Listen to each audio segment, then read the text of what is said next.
Hi everybody and welcome to Australian Mining for New Starters. Today I just wanted to continue on our topics of best tips in mining, and today I just want to talk about what the employers actually want out of a new starter.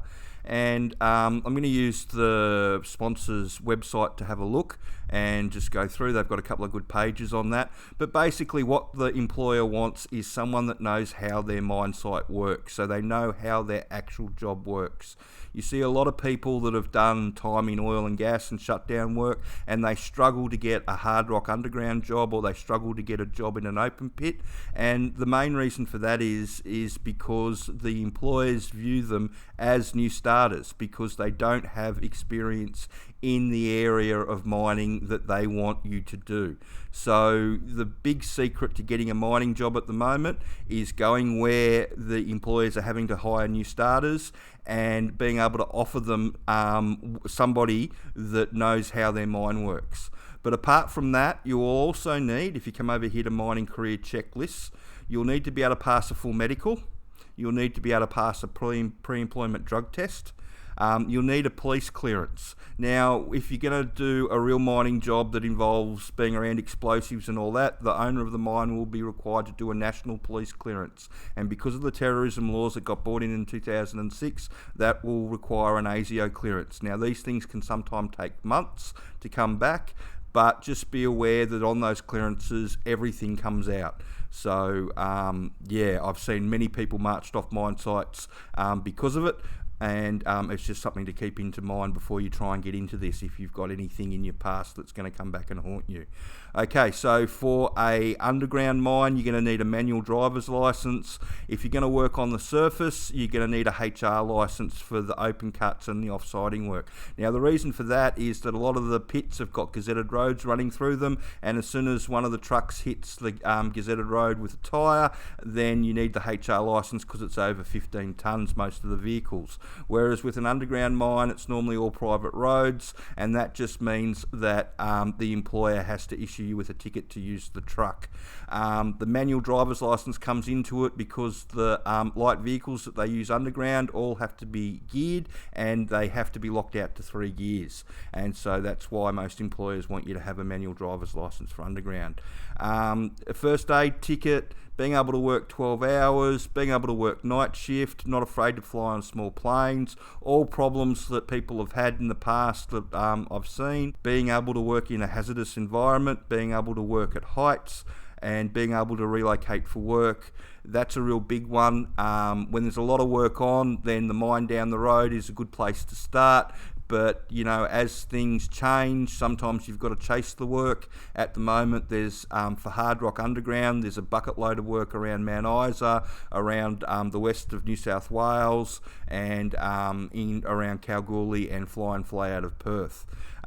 There's a few pits that are hiring around the place, but the big problem that everybody's got at the moment with iron ore and a lot of the coal is that they're turning a lot of the mines autonomous with their haulage crews. So there's going to be a lot of people with experience looking for jobs over the next 12 to 18 months, which is going to make it hard for new starters to get in. So just getting back to what I was saying about what the employer actually wants, knowing how their mine works, again using the underground training, their training as an example, it teaches you exactly what the hard rock employer wants you to know. So if you click on these ones, they open up into PDFs, which comes up like this, and it goes into the duties of the miners. Now, this is all based on the WA Mining Act and regulations. However, all the other states have got something very similar going on, and if you've watched any of my other videos, you'll already know that each state the mine is in, that will be the system that the mine is run under.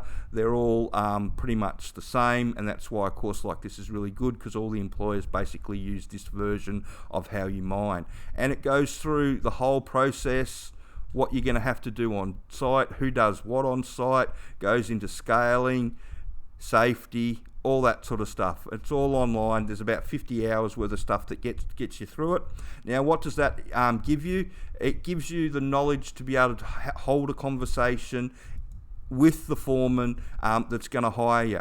And it really comes down to the fact that if you can show them that you've got your mining knowledge up to speed, and you can talk to them about scaling, watering down, self-rescuers, rescue escape ways, all the stuff that they want a normal employee to know. If you can answer all those questions, then you become a very good alternative to hiring somebody else that's got no mining knowledge at all.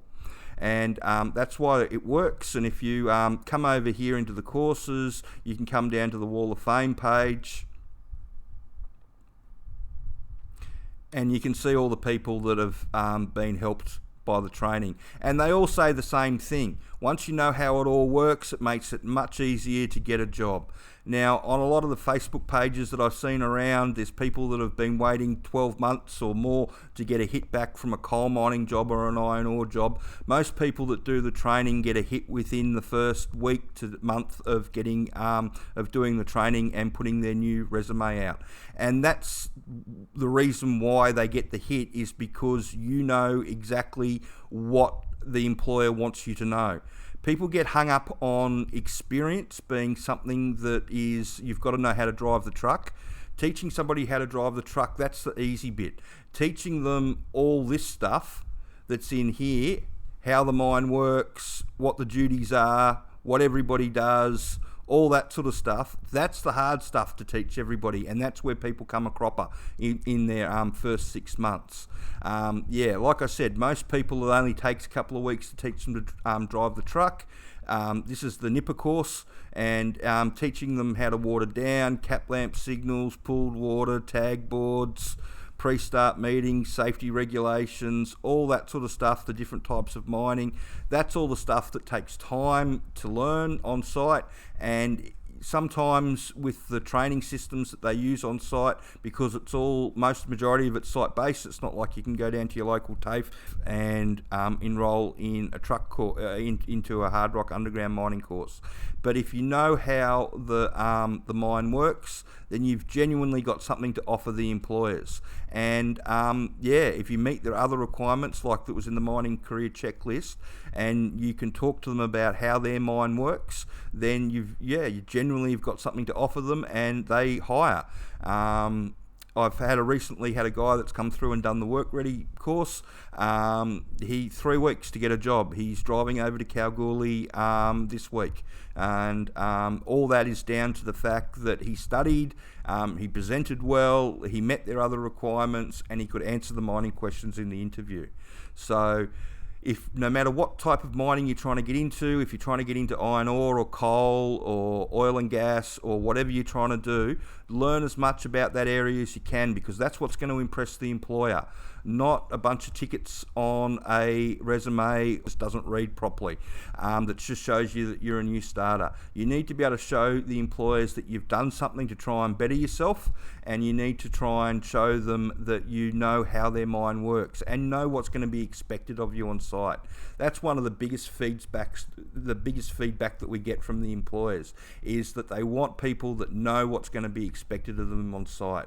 And that's one of the beautiful things about this training if you want to go into hard rock underground. It teaches you exactly what the employers expect you to know. I hope you found that information helpful, and if you'd like to talk to somebody about getting into the industry, just fill out the website contact form that's on the underground training page, and they'll get someone to give you a text message to arrange a phone call. And if you've got any more questions, just leave them in the comments below, and please like and subscribe and share the video around for the channel. Thank you.